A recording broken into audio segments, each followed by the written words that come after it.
Assalamualaikum warahmatullahi wabarakatuh.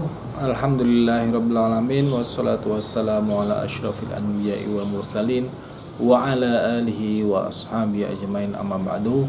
Alhamdulillah, pada kesempatan kali ini kita dipertemukan kembali oleh Allah Subhanahu wa taala dalam materi pendidikan yang kita ambil dari kisahnya Nabi Ibrahim.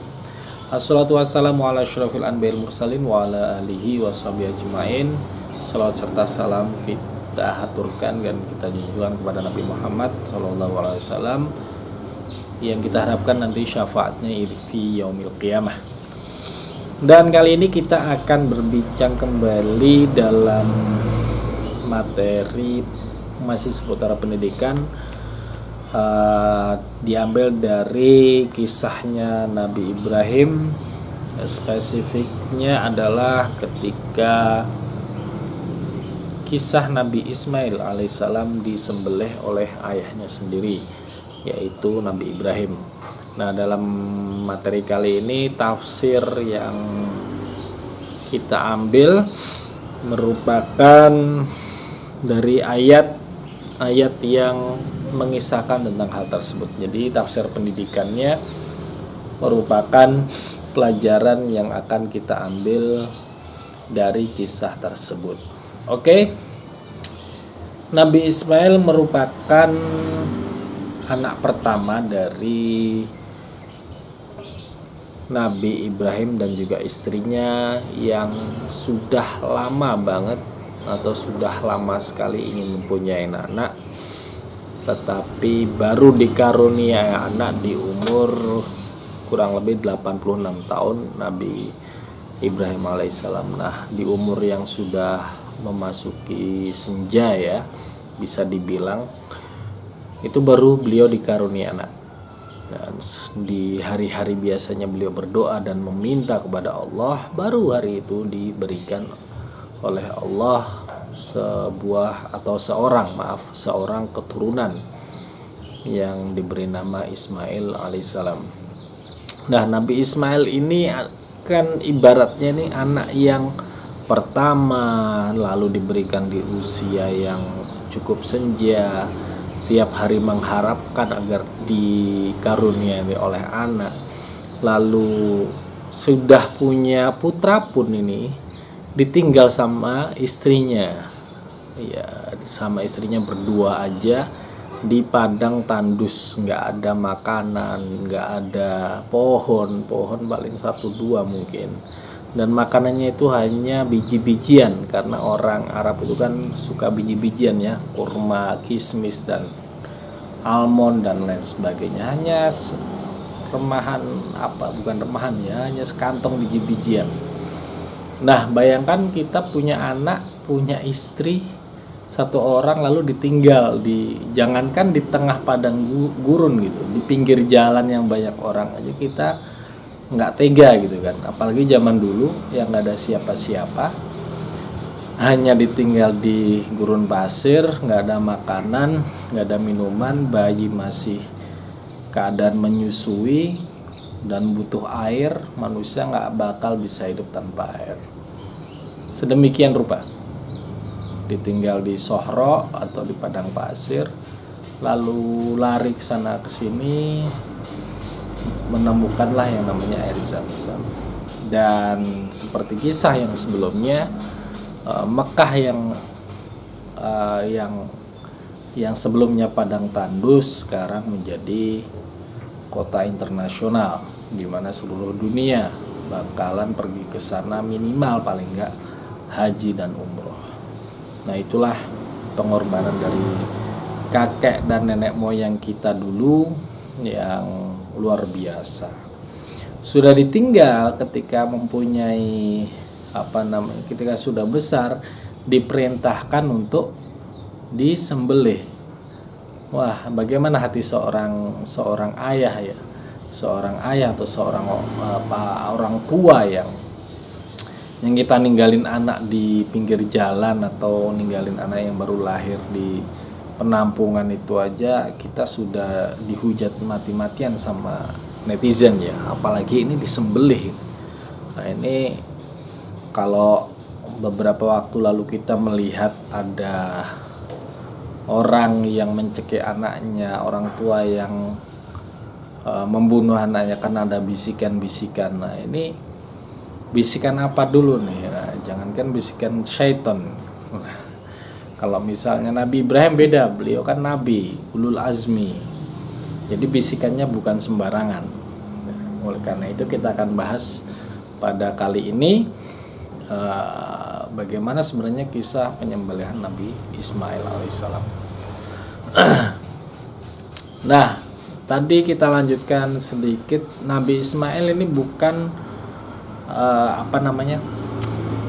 yang masih kecil ya, atau masih berumur 7 tahun, 8 tahun, umur SD lalu disembelih, bukan ya. Ini Nabi Ismail ini sudah pernah membantu ayahnya membangun Ka'bah, sudah pernah juga menikah, bahkan menikah 2 kali, sehingga gambaran-gambaran bahwasannya Nabi Ismail itu digambar di kartun itu anak kecil. Nah ini saya pikir sebuah perlu dikoreksi lah, sehingga gambaran tersebut kalau misalnya Nabi Ismail kecil dan belum menikah, kita nggak akan ada keturunan di bawahnya yang melahirkan Nabi kita Muhammad SAW, karena garis keturunannya itu dari Nabi Ismail. Kalau dari Yakub, dari situ baru Ayub, saya lupa Nabi satu lagi, Ishak, Yakub, baru nanti lahirnya Nabi Isa ujungnya, karena dari Bani Israel. Sedangkan dari Arab sendiri yaitu dari nasalnya Nabi Ismail. Nah ini yang perlu diketahui. Dan orang Arab pun, kalau kita pergi ke Arab, anak SMP itu aja udah sebesar kita ya, orang Indonesia yang tingginya sekian.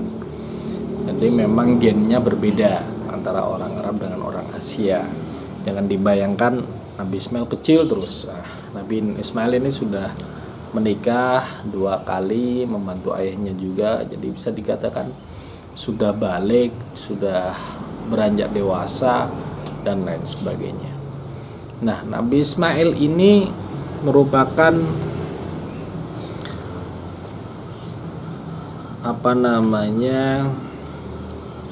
mendapatkan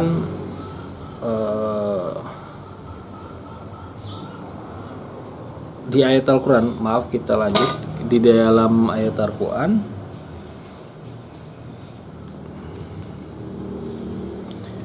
Di dalam ayat Al-Quran ayat waqala a'udzubillahi minasyaitonir rajim, bismillahirrahmanirrahim. Amara bi tahfi Ismail alaihissalam wa hadhil qissah dzakarallahu taala fil Qur'anil Karim. Jadi kisah ini diperintahkan oleh Allah kepada Nabi Ibrahim.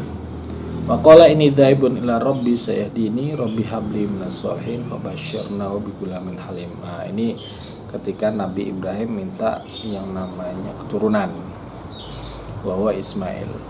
Falamma balagha mau saya qala ya bunayya inni ara fil manami anni athbahuha fanzur madza tara qala ya abadi if'al ma tu'mar satajiduni insyaallah minas sabirin. Falamma aslama wa tallahu lil jabin. Ini surat As-Saffat ayat 102-103. Ketika itu mendapatkan perintah Nabi Ibrahim untuk mau saya qala ya bunayya ini arafil manam, saya mendapatkan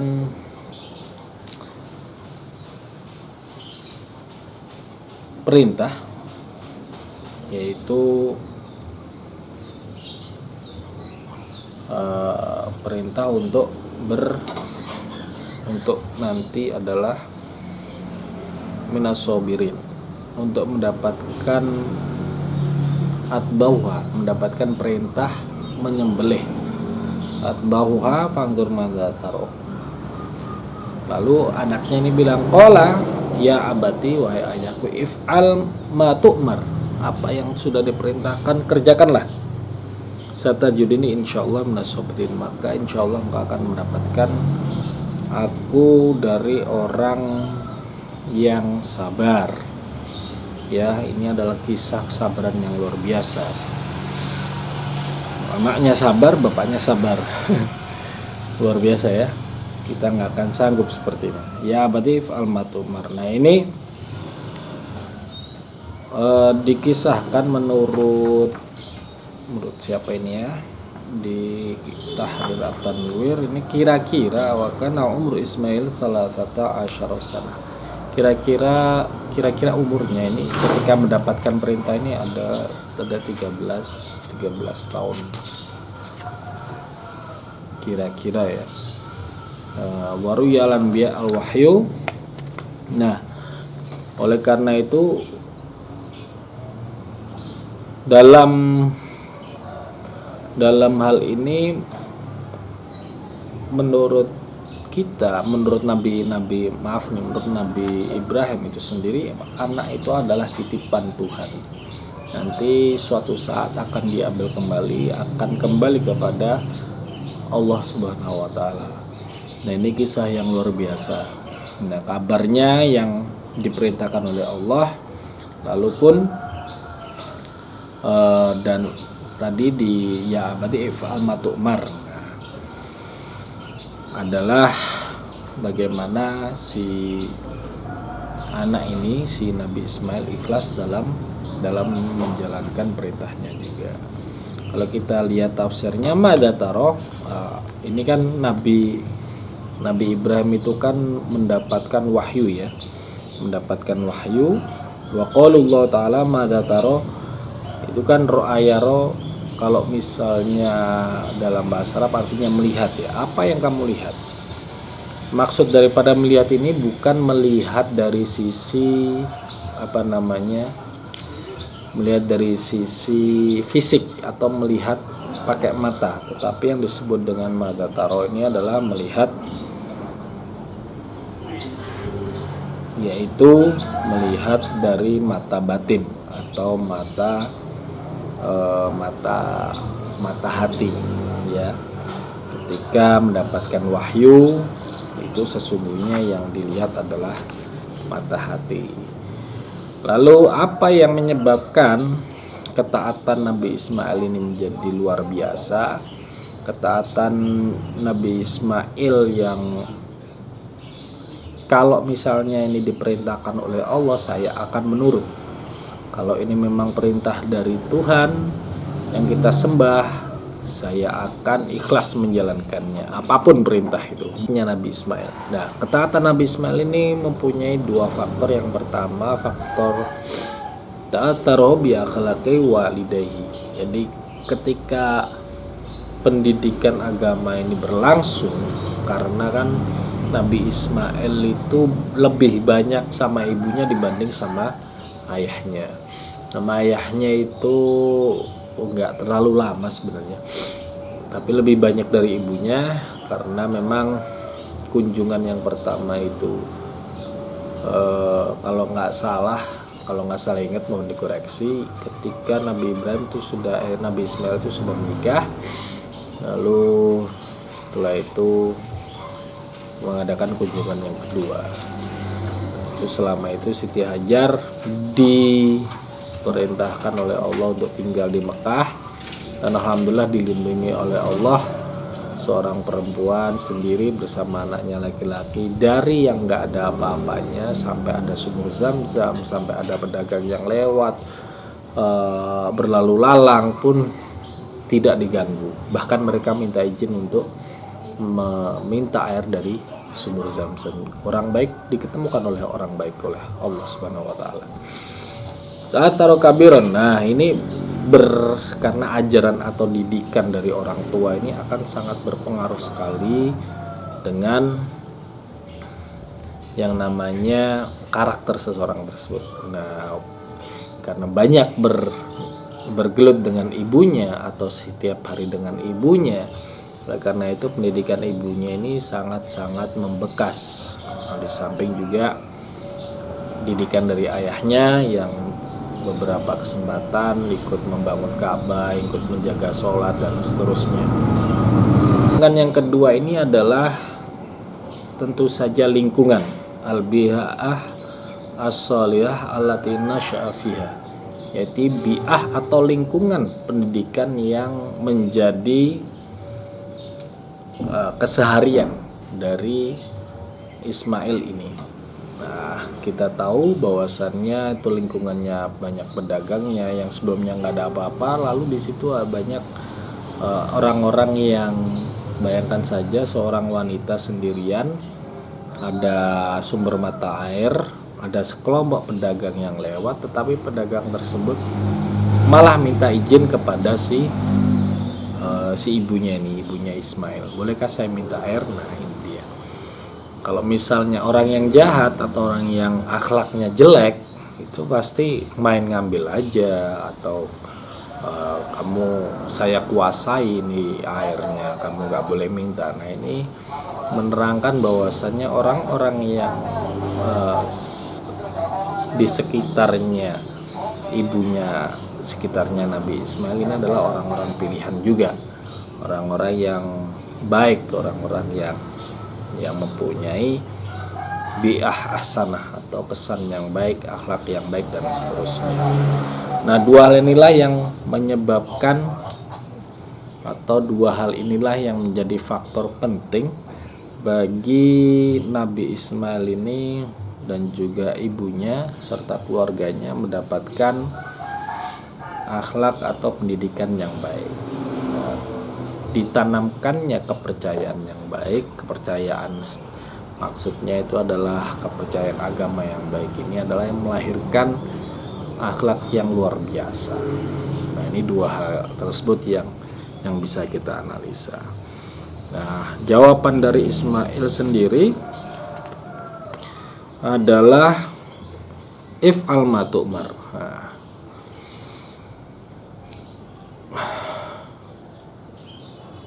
ini mempunyai dua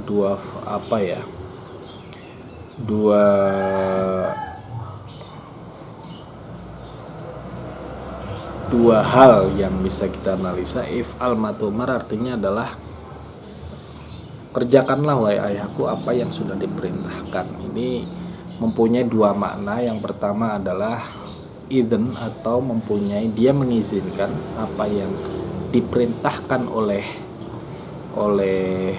Allah, diperintahkan oleh Allah. Kalau engkau memang ingin menyembelih saya, ya sudah sembelih saja.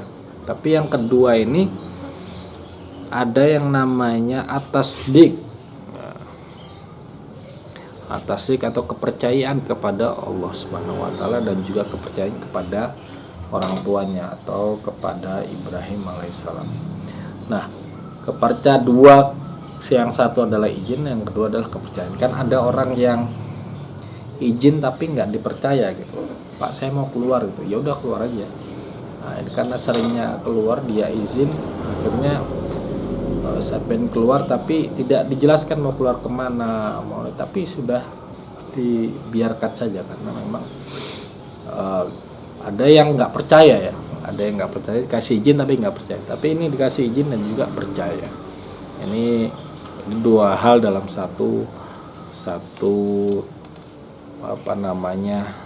pernyataan. Wa jumlatun satajiduni dalam ayat tadi adalah jawaban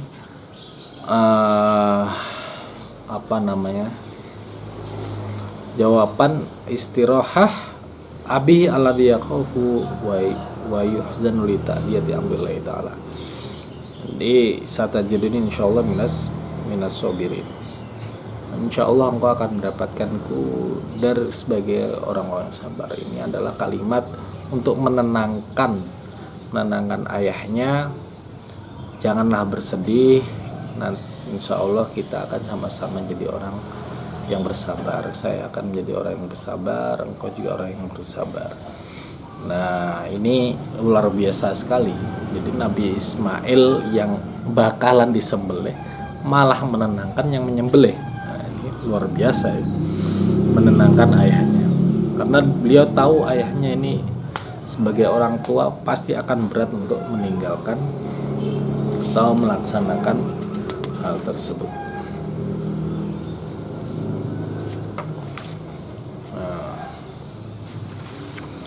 Nah, ini nanti kita ke ayat selanjutnya. Oke, di ayat surat As-Saffat ayat berapa ini? 107 ya sampai 111. Wa fadainahu bidhibhin azimin wa tarakna alaihi fil akhirin. Salamun ala Ibrahim kadzalika najzil muhsinin innahu min ibadinal mu'minin. Oke, dari ayat ini wa fadainahu bidhibhin azim. Ini ada yang namanya diganti ya, dan kami gantikan dengan kambing. Nah, wa fadainahu fidaun.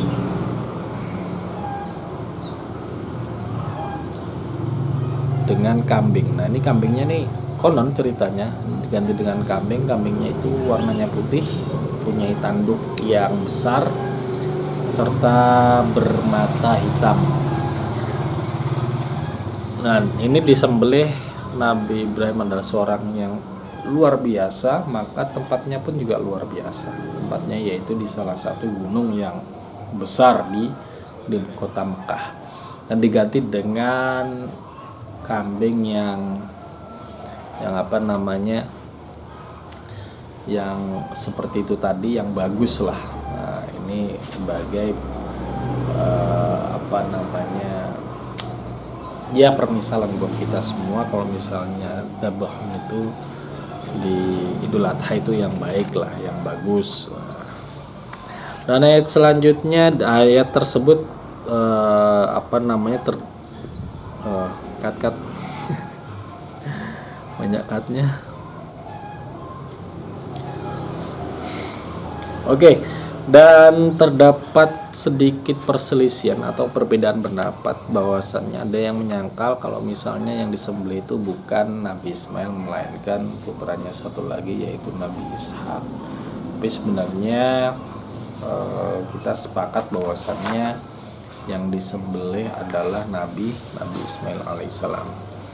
Kenapa? Karena merupakan Nabi Ismail pada waktu itu adalah masih satu-satunya anak, belum lahir itu yang namanya Yakub.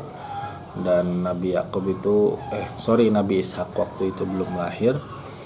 Dan Nabi Ishak itu pun baru lahir setelah itu. Kisah kesabaran Nabi Ismail ini direkam atau diabadikan dalam kitab suci kita, yaitu kitab Al-Quranul Karim. Ini kisah ribuan tahun sebelum Nabi Musa. Nabi Musa itu bahkan 3000 tahun dari sekarang konon, dan ini lebih jauh lagi.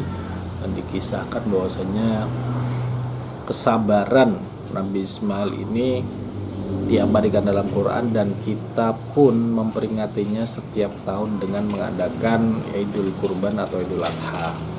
Dan juga orang-orang haji pun ikut sa'i, ikut apalagi ya, haji-haji atau sunnah-sunnah yang dilakukan oleh Nabi Ibrahim dan juga istrinya.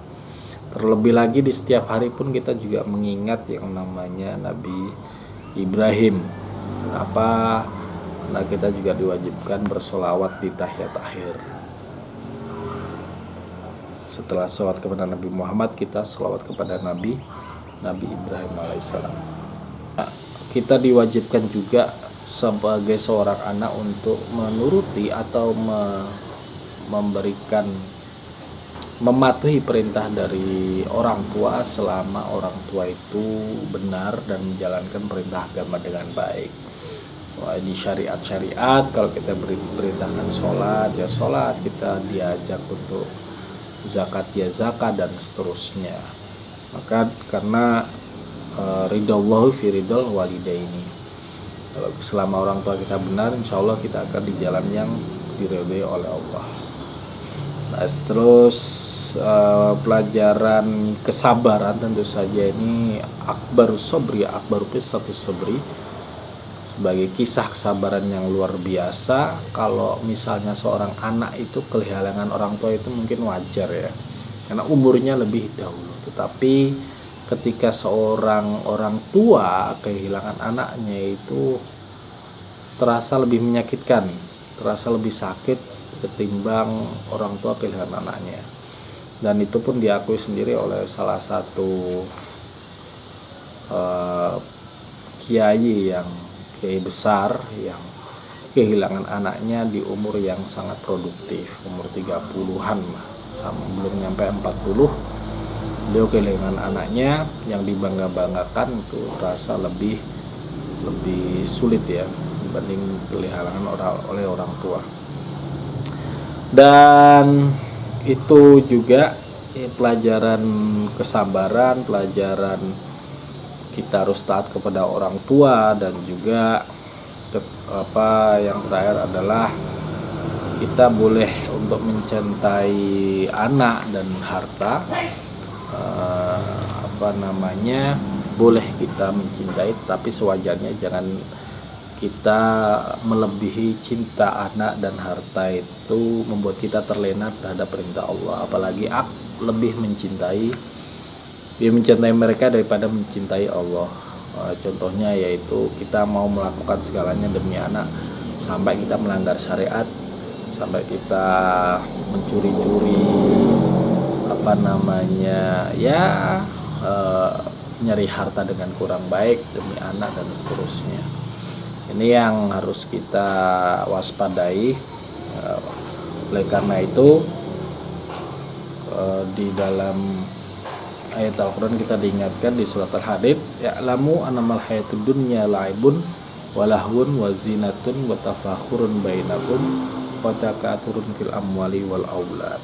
Jadi dunia itu hanya sebagai permainan belaka, hanya sebagai perhiasan.